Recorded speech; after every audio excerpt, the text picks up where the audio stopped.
మరి కాసేపట్లో Telangana rising global summit ప్రారంభం కాబోతుంది.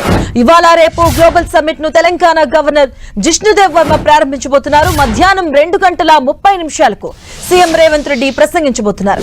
ఇక రేపు తెలంగాణ 2047 విజన్ డాక్యుమెంట్ విడుదల చేయబోతున్నారు. ఇక ఈ గ్లోబల్ సమ్మిట్ కు 44 దేశాల నుంచి 154 మంది అతిరథ మహారథులు హాజరు కాబోతున్నారు. ఇందుకోసం 2000 మంది కూర్చునేలా ప్రారంభ వేదికను ఏర్పాటు చేసింది ప్రభుత్వం. ఈ సమ్మిట్ లో వివిధ అంశాలపై 27 సెషన్స్ లో చర్చలు జరగబోతున్నాయి.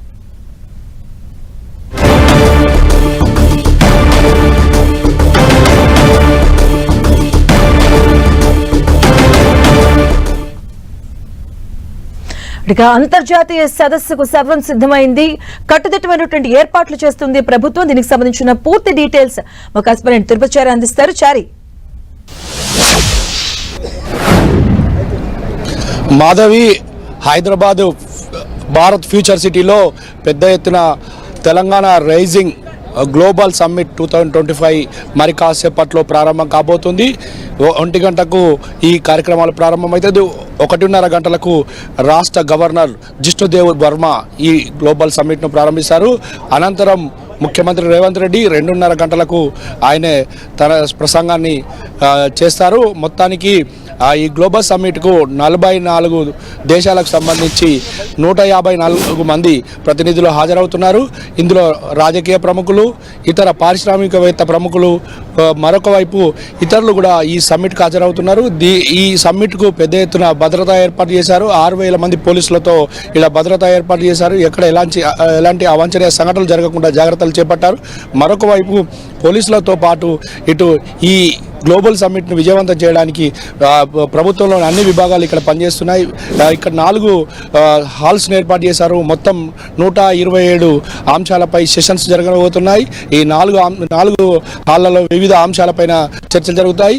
మరొక వైపు 1,00,000 కోట్ల పెట్టుబడులకు సంబంధించిన MOUలు ఇక్కడ చేస్తారు.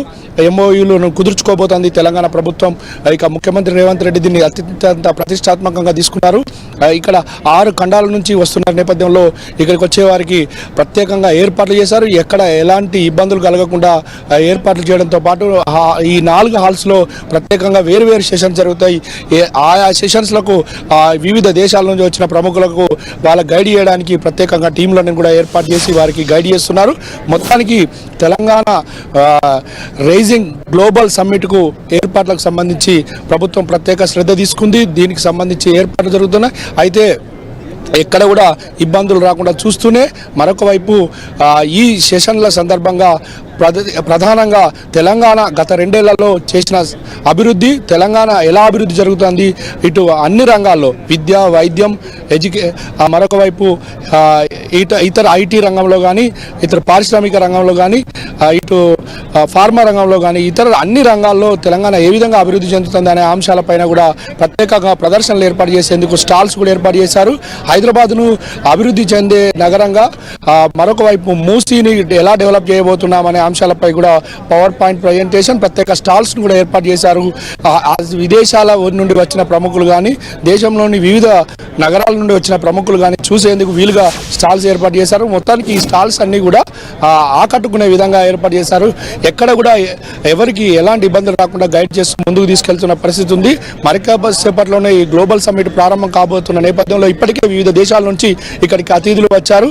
తెలంగాణకు సంబంధించి మంత్రులు కూడా పెద్ద ఎత్తున ఇక్కడికి చేరుకున్నారు. వివిధ డిపార్ట్మెంట్లకు సంబంధించిన HODలు కూడా ఈ గ్లోబల్ సమ్మిట్కి చేరుకున్నారు. మొత్తంగా ప్రభుత్వం తరపున ఏ రంగాల్లో ఏ విధంగా తెలంగాణ అభివృద్ధి చెందింది అనే విషయాలపైన కూడా ఆయా రంగాల వారీగా పూర్తిగా పవర్ పాయింట్ ప్రజెంటేషన్ జరుగుతుంది. అదేవిధంగా ఇక్కడికి వచ్చే వారందరూ కూడా ప్రత్యేకంగా ఇటు భోజనం ఏర్పాటు చేశారు. ఒకవైపు భోజనం ఉదయం టిఫిన్ నుంచి మొదలుకుంటే కాఫీ మరియు ఇతర భోజనాలు ఏర్పాటు చేస్తారు. ఇక చిరుతిళ్లను కూడా ప్రత్యేకంగా విదేశాల నుండి వచ్చే వారికి తెలంగాణకు సంబంధించి ఏర్పాటు చేస్తారు. దీంతో పాటు ఇక రేపు సాయంత్రం ముగింపు సందర్భంగా గ్లోబల్ ఒక డ్రోన్ షో ఏర్పాటు చేయబోతున్నారు. 3000 డ్రోన్స్తో స్పెషల్ లేజర్ షో ఏర్పాటు చేయబోతున్నారు. ఈ డ్రోన్ షోలో ప్రత్యేకంగా ఆకట్టుకునే విధంగా ఈ డ్రోన్ షో ఉండబోతుంది. దీంట్లో Telangana is rise come join the rise అనే క్యాప్షన్తో ఈ డ్రోన్ షో ఉండబోతుంది. Right, thank you Chari.